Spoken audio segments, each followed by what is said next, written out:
why Eris? Why is it so important in the chart and world like in geopolitics as well? Eris was conjunct my eighth house moon. So that explains a lot. And in that relocation chart, Eris is right on my MC. Is it an accident that I wrote a book on Eris? I don't think so. Right. And we're seeing what's happening. It's not over. That there's a shift occurring. And democracy itself is really nothing more than a social experiment. We are the first society since ancient Greece to be a democracy. And it's very, very fragile, obviously. Eris is going to form a square to the Pluto in the United States chart 9 times, beginning June of next year, and the ninth one at the end will be in 2030. So the next 5 years are going to be absolutely swallowed up, in a sense, or just awakened by all this energy. The word that really became the key word as we moved through the pandemic was the word essential. It's a Taurus word, and Uranus was in Taurus at that time. Eris has been active longer than that. Eris was discovered in 1923. We saw her for the first time. And within the next 5 years, we had the Great Depression, and then we went into World War II. All of these things were really Erisian in nature because each one of them in their own way made us see something in our society, here in the United States especially, that we were not seeing. And right now we're getting the biggest hit of all with the way that the politics are going. Eris is saying this doesn't work anymore. It's exactly what's happening, saying this no longer works.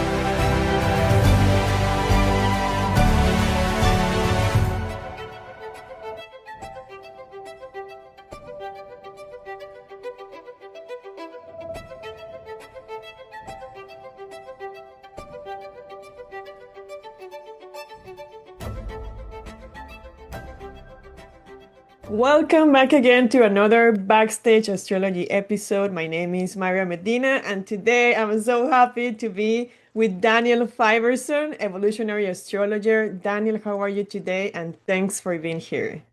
I'm wonderful. I'm especially well here today to be here with you. I'm so appreciative to be able to speak with you today. Daniel, thank you so much. Can you tell people a little bit about what you do? I usually ask them who are they behind the astrologer, but first I want people to know the type of astrology you do.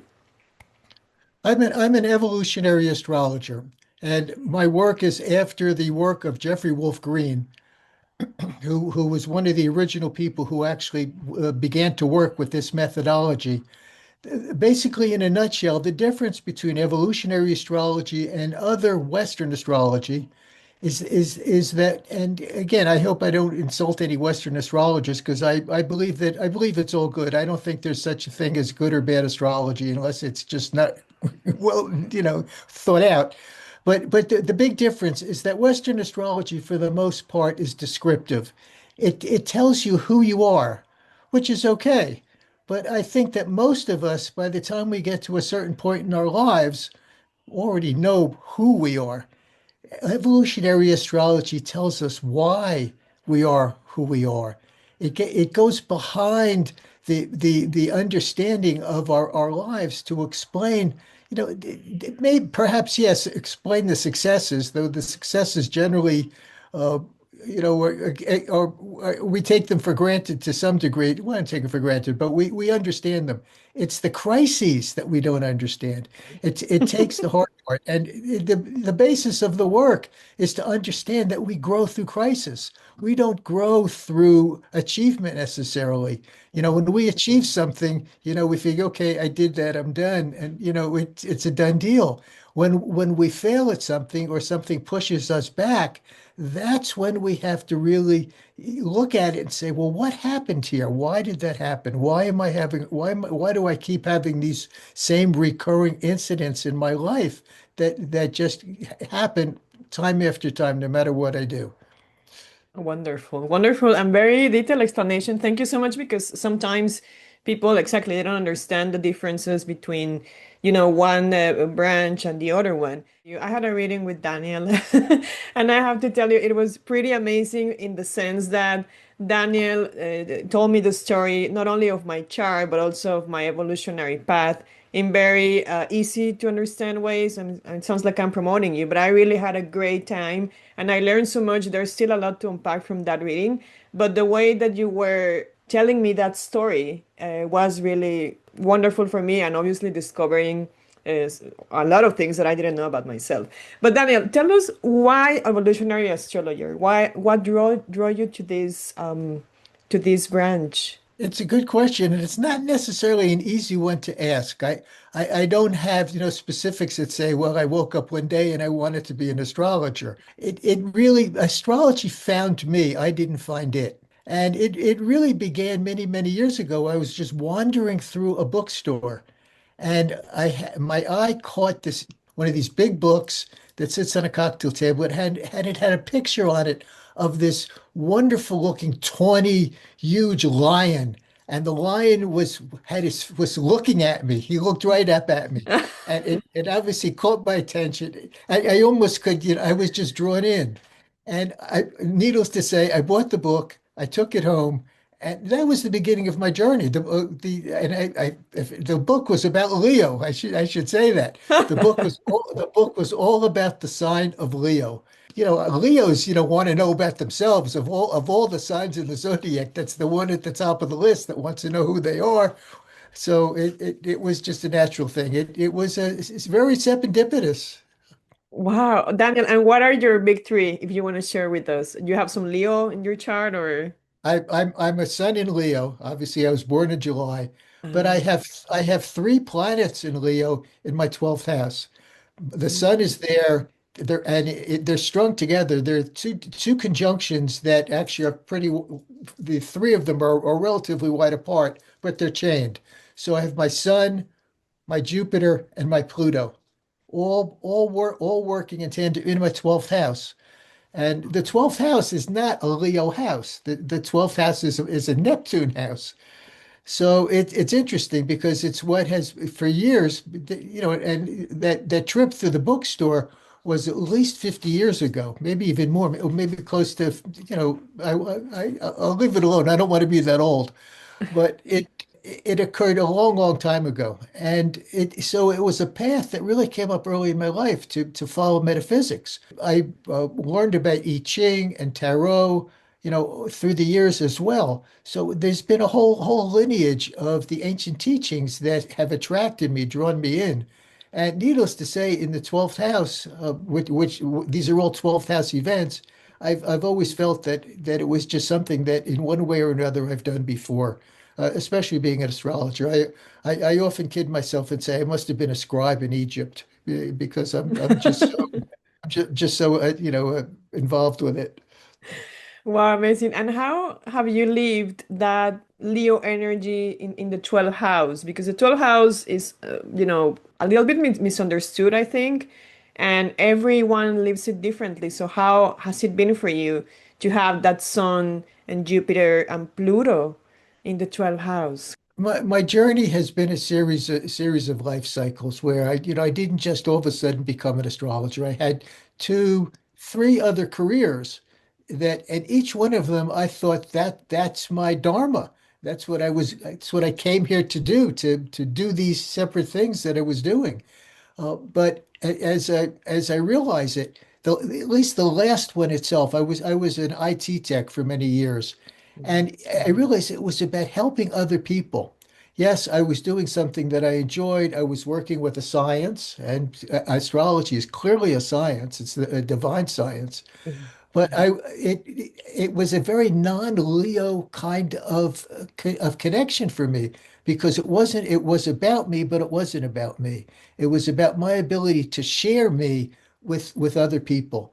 And so astrology became, I became magnetized to it because it was so fulfilling from that perspective to be able to sit with somebody and just help them understand themselves. I had to have all those other careers.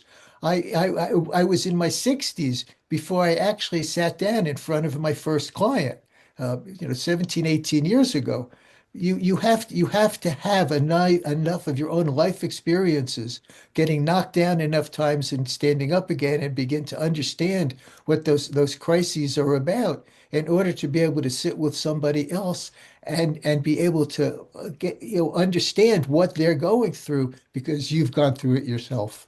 Great. So, Daniel, before we continue with your own story, I really want to bring people's attention to the fact that you just wrote an amazing book about Eris, which is one of the reasons why I got to know your YouTube channel and I approached you, and also, I bought other things from you, certain products, astrology products. So, tell us more, why Eris? Why is it so important in the chart and world, like in geopolitics as well? Well, first of all, the thing that was most remarkable for me was when I realized that Eris was conjunct my eighth house moon.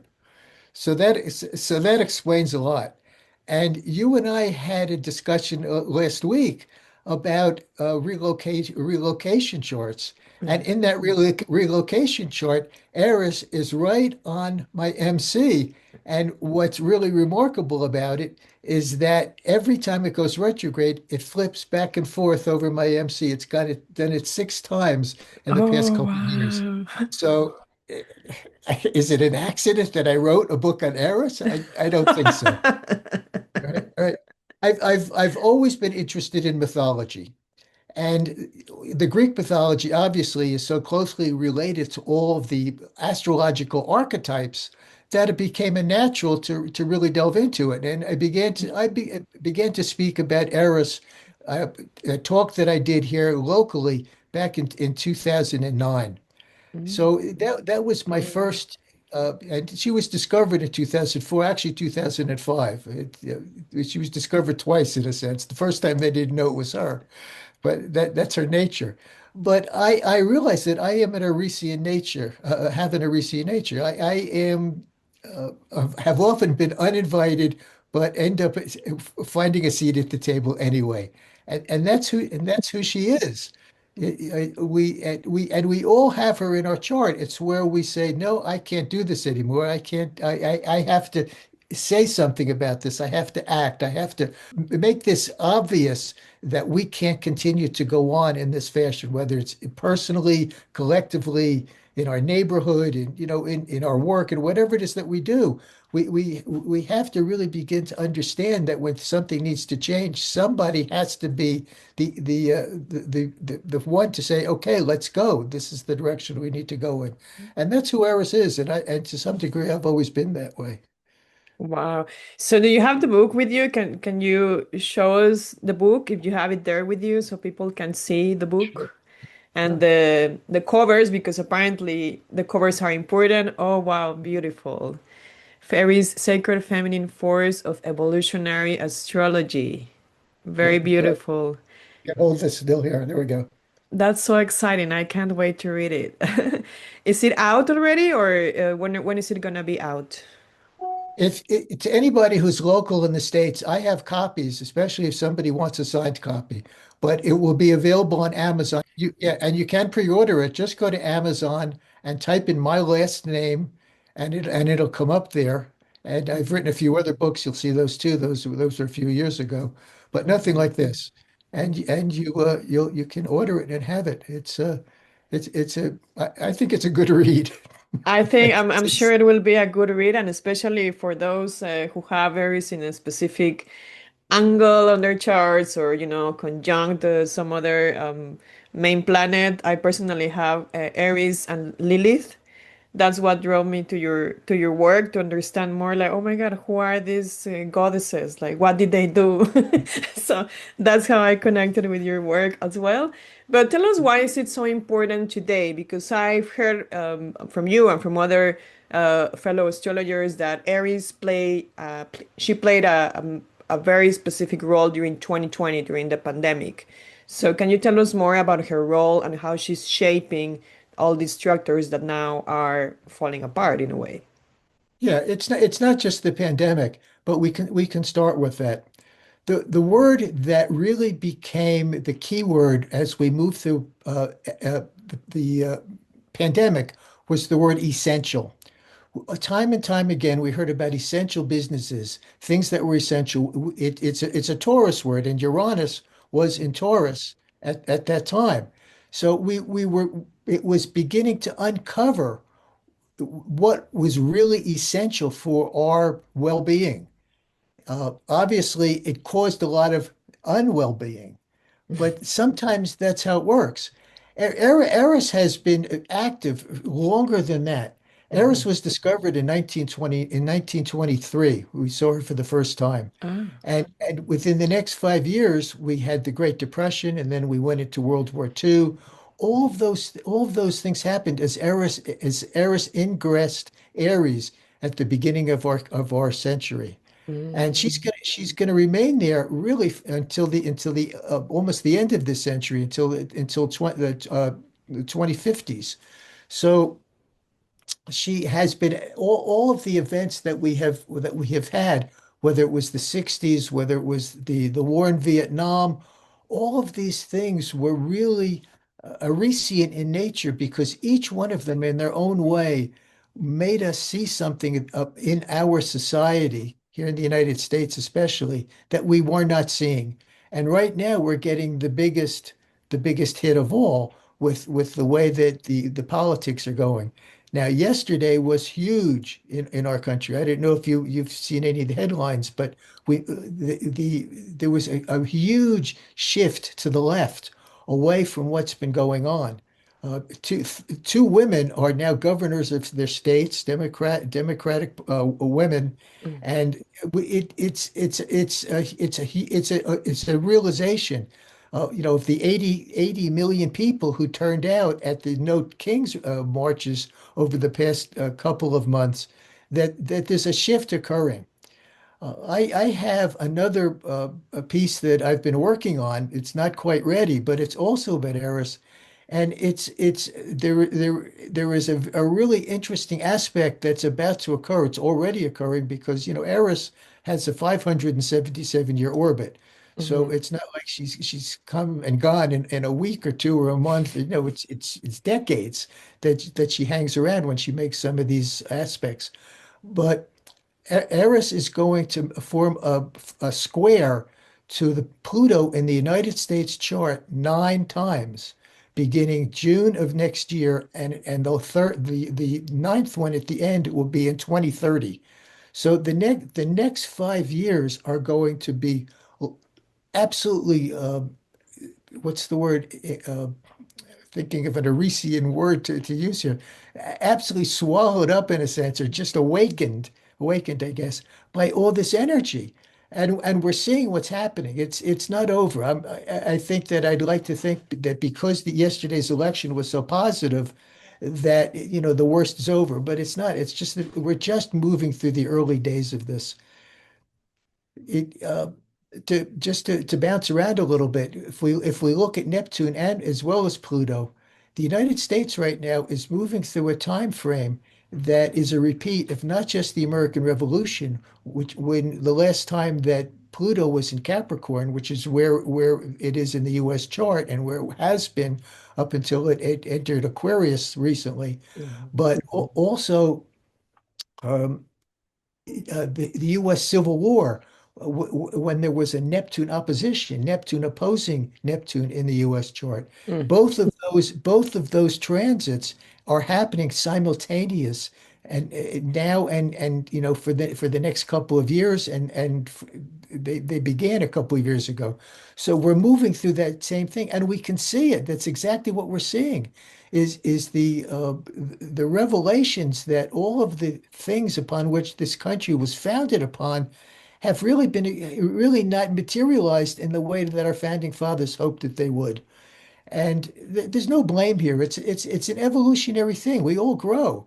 The thing is, a country doesn't just grow in 85 years. A country grows over 200 or 300 years. And democracy itself is really nothing more than a social experiment. We are the first society since ancient Greece to be a democracy, and it's very, very fragile, obviously. So these are the lessons that we're learning, how easily it is for money and greed to overcome what really is righteous or spiritual or good for everybody rather than self-oriented. But what's happening is that we're beginning to recognize that in essence, we're like a colony of ants. There's only one of us on this planet. And until we begin to work that way, we're going to continue to have these individual groups and people who are going to just take advantage of whatever power or situation or assets they have to be better than everybody else. And it just doesn't work. And Eris is saying this doesn't work anymore. It's exactly what's happening. Say this no longer works. Mhm, mhm. So just for people to for those who maybe don't know much about Aries, and I should have asked you this before, but can you just explain briefly what is her? Is she like an asteroid? Is she a fixed star? And how long it's her orbit? Like some like introductory tiny details for those who don't know. Good one. Yes. So Eris is a planet, Hmm. and she was first sighted in 2003. She's out beyond the Kuiper Belt. The Kuiper Belt is the area beyond Neptune where all the asteroids and all of those. She was first captured herself. She was seen on a film plate, but they thought she was a fixed star. 2 years later, when they were capturing Sedna, they Hmm. saw that that little dot had moved. Ah, That's the wow. accurate story. And so they realized that she wasn't a fixed star, she was a planet. And that's when all the tumult began, because what was she? And Eris's discovery alone upset not just the world of astronomy, but the world of astrology as well, the fact that she even existed. And what happened is the International Astrological Union, the IAU, which oversees all the uh, naming of planets and it's a major astronomical society organization. They decided that they had to define what does it mean to be a planet. The definition of a planet went back to Galileo. It hadn't changed since Galileo. And Wow. all that Galileo said is that it was a wandering star. Okay. So Mhm. so here we are, what, 1,000 years later with this new object in the sky. What is it? So they sat down and they made up a whole new set of rules as to what is a planet. Well, that in itself was a whole revolutionary event as well, because Pluto got demoted because it didn't fulfill all the requirements that they delineated. And then Eris was named not just some kind of an asteroid or some object, it became a planet, a dwarf planet itself. They created a whole new category of called dwarf planets. Okay. Mhm. Well, as an evolutionary astrologer who believes that Pluto is the entry point into the natal chart to really begin to understand the astrological puzzle of the chart, no, that just doesn't sound right. That's so we have, it is what it is. But the whole thing really threw everything up in the air. It was, like they threw up all the silverware and see where it lands. And so just this beginning, just this discovery story begins to tell you something about her. Mhm, Okay. mhm. disruption, no, and Right, exactly. discordia, how you say in English, discord or something. Uh-huh. Discordant. Yes. Uh-huh. Ah, Yes. Very discordant. It upset two huge sciences. So, so that's where we sit today, and we're still discovering many, many more objects out there, more than can be discovered. This new one, I don't want to get into three eye atlas, but we're all of a sudden there's this whole new universe that we recognize that we're part of that we never knew existed, and it's mhm, huge. And clearly, from a cosmological perspective, spiritual perspective, it indicates that we are on the verge of a huge leap of evolutionary leap of who we are. And it's what we're going through. And what's happening here on Earth as well is a reflection of it, is the immediate evidence outside our front door. What's happening in our neighborhood, our town, our country, yeah, where we live, what's happening globally, as far as the literally as the eye can see. So we were blessed to be born in interesting times. definitely not boring at all, but Right. yeah, It's but it's yeah. yeah, yeah. So what can you tell us a little bit more about? I think nobody has talked about it in the podcast. You know, these trans-Neptunian objects like Eris and Sedna and I don't know, Orcus, I think there are a little. So in evolutionary astrology, how do you work with those specifically, if I can ask? There isn't a lot of, and if there are um, understandings of these outer planets, but I think that Eris, as far as I'm concerned, and Sedna are really the significant ones because they're Mm. the larger objects. We've got Haumea and Makemake. Uh-huh. They haven't been in our awareness long enough to really know.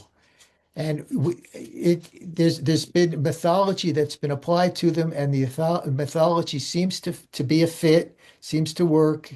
That Sedna is about loss. It is Mm, about pain. It's about uh, you know really it's about increasing consciousness, but it's through difficulty. mm, S- I think the books are still being written. I think it's too early to say that's to delineate this is what it is because we haven't had enough time to really study it. I think there's more material on Eris because we can track her.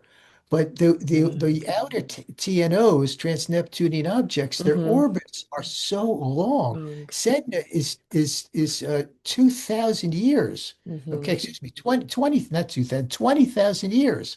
So 20. yeah, so how can we possibly get a grip on it? Okay. Mm, mhm. I see. What's interesting though, just to jump around a bit, is Sedna is conjunct Uranus right now. We have to learn to just be observers, and as we observe the world around us, collectively and individually, we will begin to learn firsthand what Mm, these trans-Neptunian objects really mean. We have to study them. We have to be a student before we can be a teacher or a professor and say, delineate with great affirmation. This is what this means. I think it's too soon to go there. Uh, interesting. So how long did it take you writing that book? How was the process of writing this book about Aries? well, it's a good question.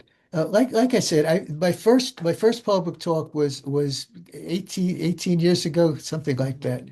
And I've been writing about her ever since and observing her in my life and in clients who are coming and also in studying it and thinking about it and looking at the transits. The book really covers a lot of that material because I Mhm. have I have looked at everything that's happened that is Eris had some role in since it was discovered in the 1920s. Mhm. And there's a lot that's been revealed. You can look at some of those dates and you can say, oh my God, that's why that happened. It makes sense. And it also adds context to our understanding of the concept of karmic necessity that we only really grow through crisis. We don't stop smoking because our doctor or our life partner or our mother or father says, don't smoke, they're bad for you. We don't stop until the morning in the middle of winter that we wake up and we can't breathe. And, we're afraid we're not going to see spring. That's when we think about stopping. And so this is the process. We will encounter these crises where we need to change, and that's what Eris does. She throws these potholes and obstacles in our way, or tears something up that we take for granted to make us see that we are investing ourselves and our personal growth on things that are really worthless. And not only worthless, but in some cases actually destructive to our personal growth, that they're taking us backward, making us ill, making us sick. There's a whole litany of things that, when I grew up, you could walk through the supermarket and you could pull anything off the shelf and take it home and you're okay. Now you have to walk through the supermarket with a magnifying glass to read every ingredient that's in that bottle or can or box because most of it is being made in a chemical factory. Yeah. And and then you hear that this person has cancer and that person has cancer, and it's just increasing everywhere we go. And it's because we are what we eat. And that's a very old adage. It's an ad, that food is medicine, and use your food as medicine and medicine as your food. It's true that we are what we eat, and it's really changed. What's going on in most of the supermarkets right now is scary. It's something that's really unnatural. Mhm. So now that Aries, well, she's gonna be in Aries, until long. But I was thinking that Saturn and Neptune are reaching Aries next year, and Saturn specifically will start, his journey. How do you foresee that conjunction between Saturn and Aries? I don't know exactly when it's happening, but I know it's probably in the next few years with Saturn approaching Aries in Aries. Okay.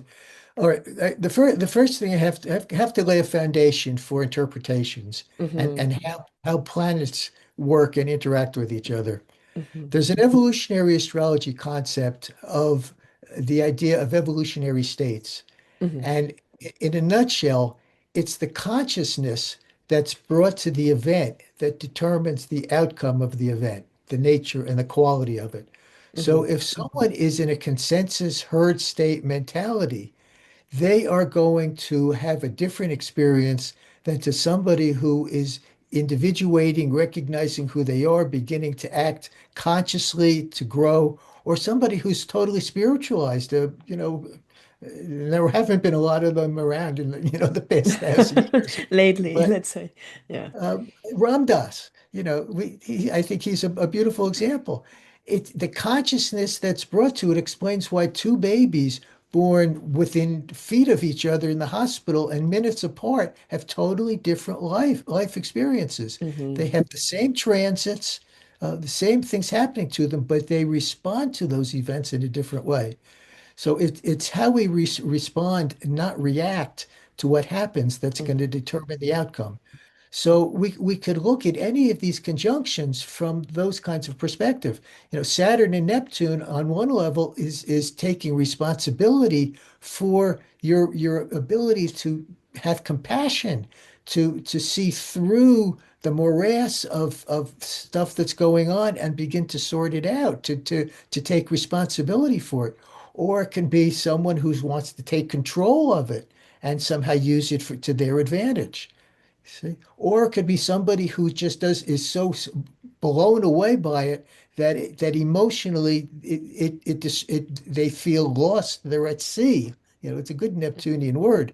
They're at sea. They're floating on a raft in the middle of the ocean, and they don't know where land is. So again, there's multiple ways that each of these things will occur. My hope, obviously, I will say that it is hope that a transit like that will have people have a lot of people, just like what happened here yesterday in the United States as the voter returns came in, that people are going to take responsibility for the collective. Mm. Saturn, Neptune, they're going to take responsibility for our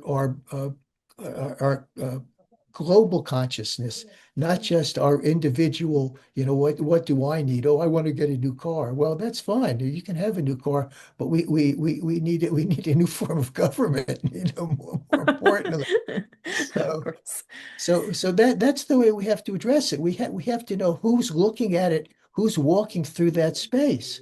And again, are we talking about an individual, a country? Right. It's so many levels that are operative here. It's very hard to define it specifically.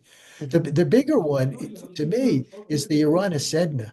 I think that is huge. I did if you go on my website, evolutionaryastrologer.net, I did a forecast. I did a whole write-up on it.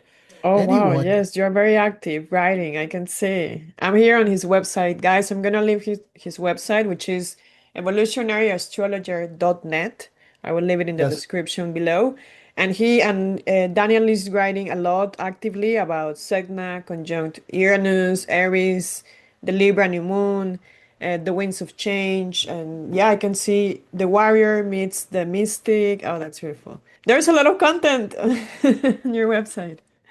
So tell us more about your journey as an astrologer. you can find me on YouTube at YouTube/Daniel Fiverson. It's pretty simple. Hmm. Uh, More recently, I have also been doing YouTubes and webinars for Kepler College as well. So Ah, you oh can go yeah. to the Kepler College website or YouTube page as well and see some of what I've done. But Hmm. I do them pretty regularly. But mostly I put them out I'm on Facebook and on my website. Okay, so Daniel, how like if someone wants to become an evolutionary astrologer. There are a number of good sources that are out there. First of all, the Jeffrey Wolf Green School is available, Hmm. and I studied there. It's changed. Jeffrey's no longer really a part of it. It's his daughter and a lot of the graduates who are running it. There is talk that Kepler College also wants to put together their own certification class. And so we're working towards that. It's hard because they're tied into a lot of copyright restrictions. There's been some hesitation. Honestly, I am toying with the idea of I was teaching classes about eight years ago, and I stopped when I got really involved with writing and being online in those kinds of situations. I didn't do any more classes, but I'm really considering relaunching a class. I have a third manuscript. I'm been quite busy. I have a third manuscript that is the core principles of evolutionary astrology. And I'm certified, so I can certify people. I can't certify them as Jeffrey Wolf Green, but I can certify them as an evolutionary astrologer. So this is one of the things that I'm working towards in 2026, to be able to actually, Wow. have a class, maybe 15, 20, serious students, and we'll get together and I will teach it to them, test them out, certify them, and show them how to do it. That's amazing. So this is for 2026.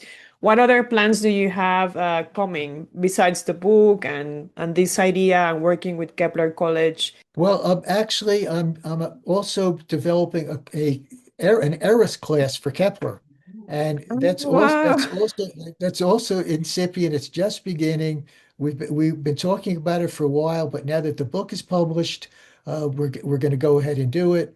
So Oh, that's exciting. probably going to be the next project that I'm going to birth is to bring people into Kepler College, because I think they're a wonderful institution. They do a lot to they foster every kind of astrologies, not just EA. Hmm. They have no EA, which is why they're talking to me. Um, Okay. but the Eris class I think is going to be a lot of fun. It's going to be work. It's going to be like going to school. It's not come just read my book and talk about it. We do exams, we do test outs, we do chart interpretations, we do a lot of chart work. But it's a great experience, and when they come through it, uh, they will have a really firm understanding of at least Eris, how Eris works, and they will also absorb by osmosis a lot of evolutionary astrology because that's what I bring to it. It's not just Eris from traditional Western astrology. It's Eris through the lens of evolutionary astrology. Hmm. It's a whole different perspective.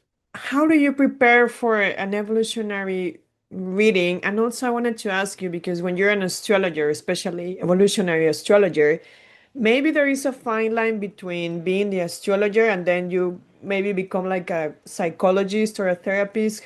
How do you deal with that like fine line with your clients or with your All right. The easy answer is that I leave a lot of that to my spirit guides. Okay. Uh, when somebody contacts me, I basically send them a short email and I explain to them what's going to be involved and what we can do. But uh, it's about them. It's not about me trying to spoon feed them everything I know. I want to know what it is that they want to know about their lives. What do they need in order to go forward and to find beyond their feet substantially. So it's really not about me and it's not about EA. It's about the clients themselves and what they want to take away. Because again, that's a pretty wide spectrum of in 90 minutes, there's no way that I can do it all. I walk everybody through a chart. I ask them enough questions to gauge their astrological knowledge. Do you want to know about what this means? You just want to know the astrology? How do you understand what a sign, a house, or a planet is? We go through some of the basics just to understand who they are, to be able to deliver the information to them in a way that they can digest it and then go forward and work with it. And quite frankly, not to minimize it, but I feel at the end of the day, May, if the client takes away one important thing about themselves that they need to know and work on, that I've done a good job. I'm not trying to fix them and everything that's wrong with them. I want them to be able to fix themselves, but I want to start where it is that they're having their greatest problem, whether it's a relationship, whether it's their some fear, insecurity they have, or whatever it is, and to go outward from there. And obviously, sometimes it's more than one consultation where we work through it. And we meet also. I encourage everybody also to come for solar returns to yeah. follow up. Like, okay, I saw you 6 months ago. What's happened since then, and where are you with all this? And let's look at the next 12 months. Mhm. So it's a progressive process, but it's guided by what they need, not what I feel I need to teach them. And Oh, that's that's so beautiful. Yeah. Also in our reading, and maybe people I think should know if they like evolutionary astrology. I certainly didn't know. You told me there is like a Pluto point. I can't remember the concept now, but there is Pluto and then the other point. the Can you Pluto like polarity point, right? The Pluto Plu- polarity point. yeah, that was fascinating because it certainly helped me personally understand about, my Pluto in the sixth house and all these things. So can you introduce us a little bit to that concept so people can learn something also about it? The core work with evolutionary astrology works across two axes, two oppositions in the chart, Pluto and the Pluto polarity point. Pluto holds the information of what you've brought in with you into this lifetime, the lessons that you've been working on and are going to continue to work on. The Pluto polarity point are the lessons your soul wants you to work on going forward.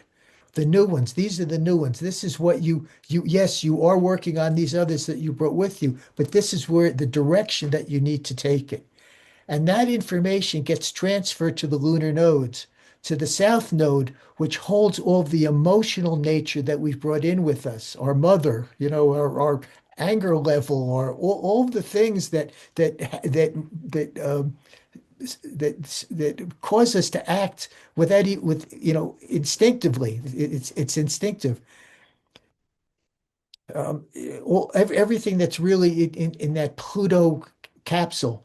And then the north node again is the lunar nodes are the evolutionary trajectory, the karmic trajectory from past to future. So the lunar node, the north lunar node wants the information of that Pluto polarity point. What's your soul's assignment in this lifetime? Specifically, what should I be working on? By the time we get through those two, we basically have the entire chart in our hands. And then we know what Mars is going to do because Mars is going to act upon Pluto's desires. We know what Venus is going to do because we understand what we need to do in order to find our own values and what's important to us, etc. We can take all the other planets and they all fit in to that framework. And that's why it's so good. It's not, it's not, jumping around. Well, you have Mars in Aries, you're going to get angry. Well, it's a little bit more than that. It tells you, what your Mars is actually going to do specifically by house and by sign, but mostly in correlation to those core desires and those core energies in the chart itself. And that's what evolutionary astrology defines. Between the lunar nodes and Pluto and the Pluto polarity point. Wow, I think it's fascinating how you explain it and how much information it can give us as well beyond what we know, the basic like Western astrology concepts that we already know.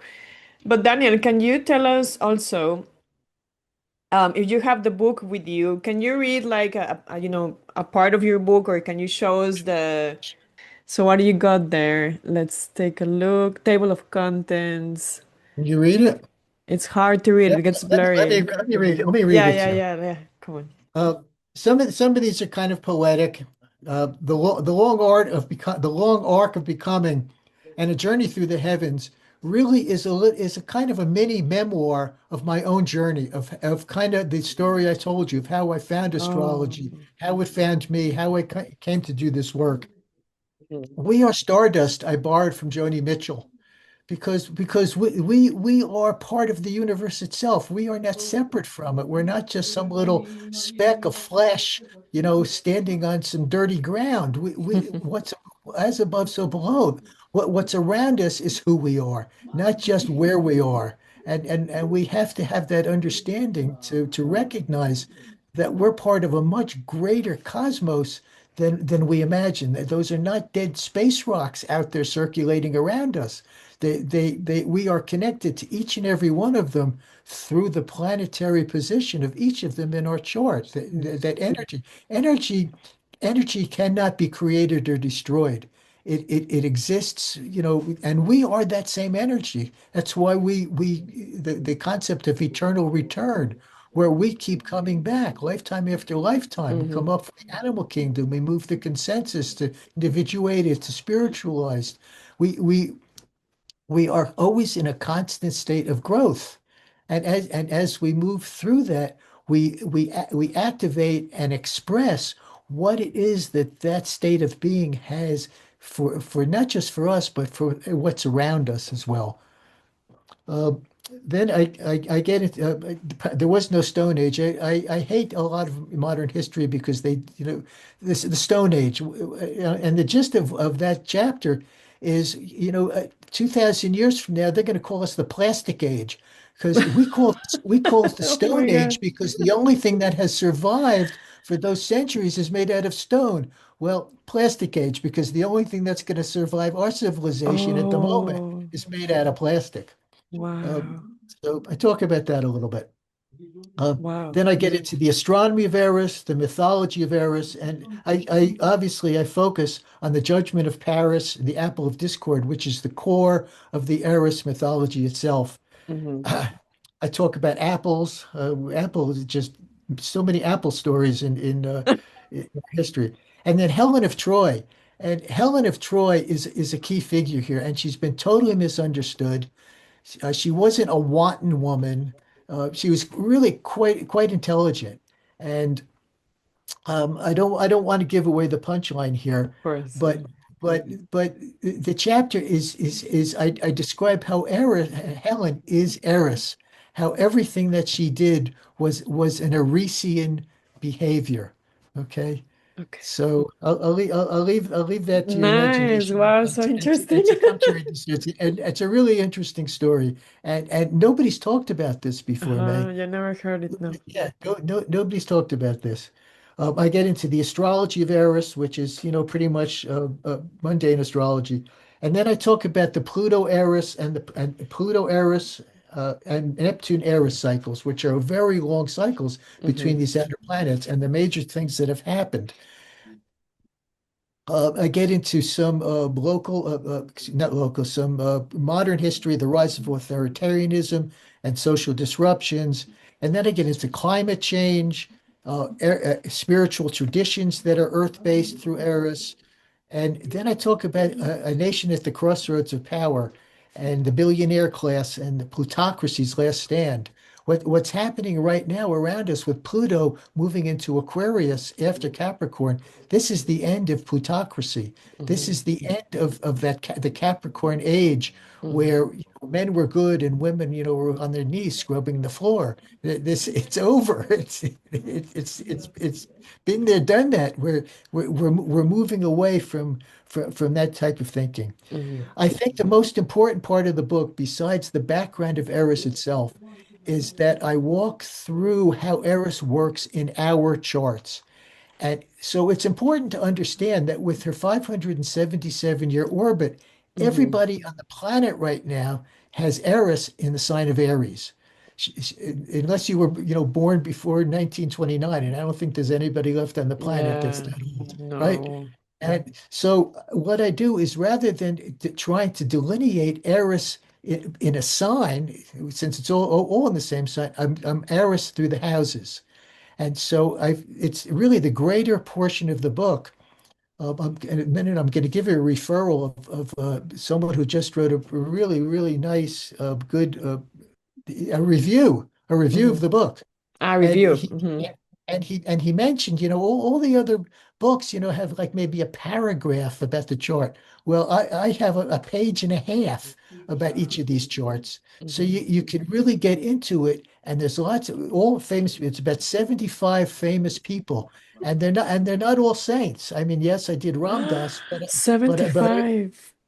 yeah, 75 examples of real people and what their lives were about and how Eris was working in their chart. But, I did Ram Dass and I did Jeffrey Dahmer. So, there's the whole wide range. It's not just the saints, it's also the sinners.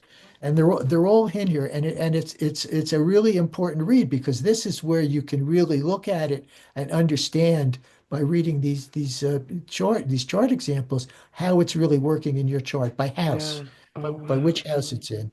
And then there's an afterword, there's some final stuff in there. I'll Mm-hmm. read you the poem that I wrote for the front page. How's that? Okay. Yeah, great. She didn't bow. She didn't plead. She felt no hunger. She had no need. She stood alone outside the wall and threw the golden apple to them all. Upon its side, a phrase declared, to the fairest, none were spared. The sky split wide. The stillness broke. The goddesses turned. The heavens spoke. The gods took sides. The war began. A city burned. And so too man. And she vanished in the flame. No glory sought, no mortal name, but no one could ignore her thread, the truth she tossed, the lie it shed. For Eris doesn't storm the gate, she names the cracks we cultivate. Oh, wow. That's amazing. It's like it's poetic, but also true, like true. Like you combined, it's so cool. Wow, I can't wait to get the book. Okay, guys, so I think we're gonna leave it here. Daniel, is there anything else you want to share with us about your work, about your plans, or just a message to close this talk about your work and Aries? The only thing I will say is kind of a sales pitch, not just for me, but for EA. If you've never had a reading, a reading with me, a reading for with an evolutionary astrologer will change your life. There's no question. You will see aspects of yourself that no one has told you about. The first time I ever sat down to read for somebody in a fair 20 years ago, the Mhm. first woman sat down in front of me and I read for her. And she said, first thing she said is, no one's ever told me that. And the second thing she said to me is, I am a psychic myself. And if she had told me that first, I probably would have gotten up and walked away because it was the first person I read for publicly. I've never looked back since that day. Okay. So that's what EA does. It will show you parts of yourself that you're not seeing. If you've had lots of astrology readings, come and compare this to what Mhm. you someone else has told you. It's Yeah. it's a life it's a life it's a life-changing event, not because I did it, but because of where it's coming from. Hmm. Yeah, I think as someone who has had many astrology readings, and everyone is different, and I've learned from each, each of the astrologers. But yeah, the evolutionary astrology, you're always gonna discover parts of yourself that you didn't know were there. But most important, you will, I think, for me personally, it helped me understand myself better. Like, oh, okay, this is the reason why there's this pattern and how I can improve or take it in a better path for myself, patterns of cycles in my life that repeat and this kind of stuff. So I think it's brilliant. Daniel, thank you so much for being here with us tonight. Please, guys, don't forget to check out Daniel's YouTube channel. I will leave everything below. I'm also on Instagram as Backstage Astrology, on YouTube, and there is a website also, backstageastrology.com, and Daniel's website, which is Evolutionary Astrologer. Wait, sorry. Astrology.net. Yeah, Yes. .net, not .com. Thank you so much, Daniel, and thank you everyone for hanging out with us tonight. See Thank, you thank, in the next. thank you, May. You are a blessing in yourself. Thank you. Thank you, Daniel.